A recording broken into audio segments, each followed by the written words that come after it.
Good day everyone. I'm here to explain how you can make or design a simple automatic water and sanitizer dispenser which you can use in your homes, in your offices, in your schools, or wherever there is need for it. And I believe this one will be useful even in this time of pandemic. This is an infrared sensor based project that detects infrared energy emitted by human's body heat.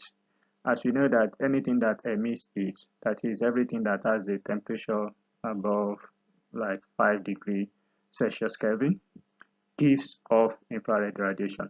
And our body, our human body is a typical example.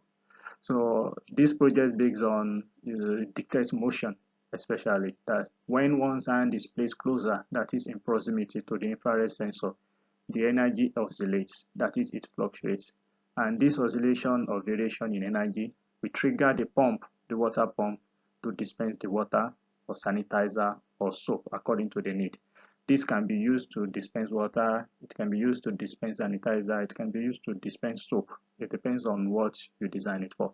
And this operation is contactless. That is, you don't need to, like a water tap, you will need to turn it before the water can come out or be dispensed. But this one is contactless and is touchless as it is sensor based. It is sensor that will sense, that will detect the motion in the environment. These are the components that I use for this project, that is for this design. The infrared sensor, the transistor, the mini submersible pump, jumper wires, resistor, battery with clip, that is with the cap, and the hose that is connected to the outlet of the water submersible pump. The infrared sensor is an electronic sensor used as motion detectors or to detect the presence of an object. As I have told earlier, you can see the infrared sensor is having a white LED and the black LED. The white LED is the emitter, the IR LED, and the black one is the photodiode that detects the reflected light. And the transistor used here is the PNP transistor, TIP32, basically for power switching, because it is the collector is connected to the positive side of the submersible pump. So it's for power switching and signal amplification. And the transistor is the collector current is about 2 amps and it can withstand about 40 voltage and 40 watts of power. Then the mini submersible pump, which is a small size pump, is operated between 3 to 9 volts. That's the capacity, and it has the capacity of dispensing about 120 liter per hour, so which is still good enough.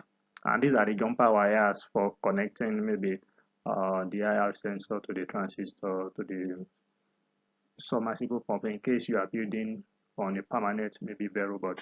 The resistor used in this project is of 1 kilo ohms. As we know that a resistor basically is to limit the amount of current flowing in a circuit. And these are the battery, which is 9-volt battery with the clip that I use, and this is the hose for dispensing the water. This is the circuit diagram of the mini project. You can see the infrared sensor is having a white LED and is having a black LED. The white LED emits the infrared light, and the black LED is known as the photodiode, which is a detector, detects the reflected light. And this blue port, the blue port, you can use a tiny scrubber to adjust it. When you vary the sensitivity, you can see how the IR performs. And you can see the IR is having 3 legs. One is the output, one is the GND, which means the ground, and the VCC, which means the supply. As you can see from the circuit diagram, the VCC is connected to the positive side of the battery and as well as the emitter. And you can see the ground, that is GND, is connected to the negative side of the battery as well as the negative side of the pump. And you can see that the output of the infrared resistor, or I mean of the infrared sensor, is connected with the resistors to the base of the transistor.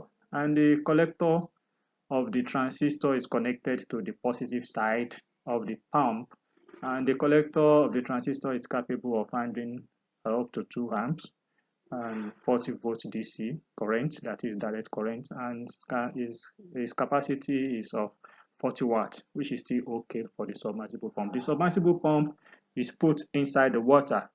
Yeah, that's why we call it submersible.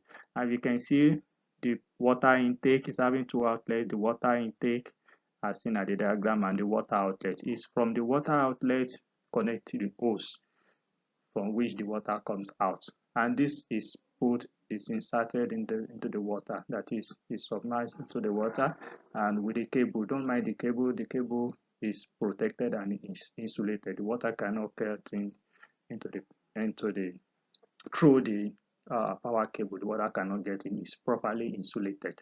So this is the basic diagram or basic technical diagram for the project. As you can see, it's very easy to build up, and it's very efficient also. The next slide will show the mini video of the already made circuit, just to show us how it works, and just to show us that it works properly also. These components can be gotten from basic electronic shop. Basically, you can get it from any basic electronic shop. So I believe you can. That's why I say do it yourself. I believe when you get these few components, if you can put them together like this, it will work perfectly. And more so, you have to place the infrared sensor in close proximity to where your hand will be, you understand. And you can vary the resistance using the port, the blue port, according to your need. Thank you.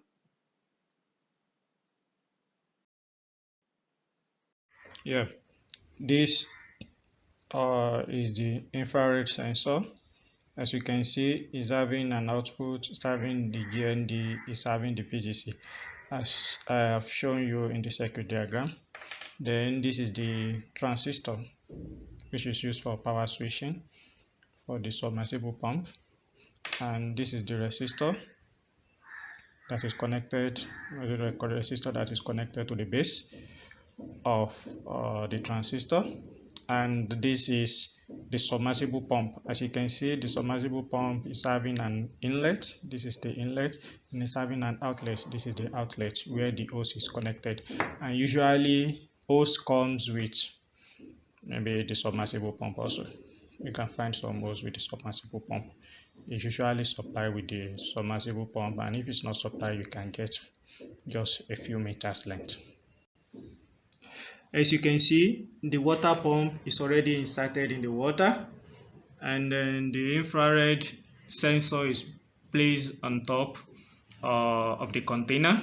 And this one I use my USB. I use my laptop to power it because the USB output of the laptop is 5 volts.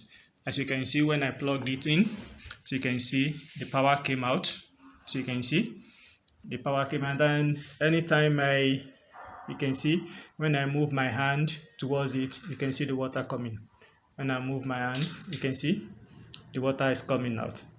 That's to tell you that it's working. When the sensor detects motion in close proximity, when it detects motion in close proximity, you can see that is functioning properly. I didn't build this one. I didn't solder permanently on board because I want to remove it. It's just for testing purposes, just to tell you that this is working, as you can see. So this, as you can see, when it was powered on, the red light came on, but whenever it senses any close proximity, any motion close to the sensor, you can see another light comes up, and when you remove your hand, then it's gone. So thank you very well for listening, and I believe you would like to subscribe and like and share for more tips on do-it-yourself design, IoT, sensor-based circuits, and Arduino circuit diagrams. Thank you.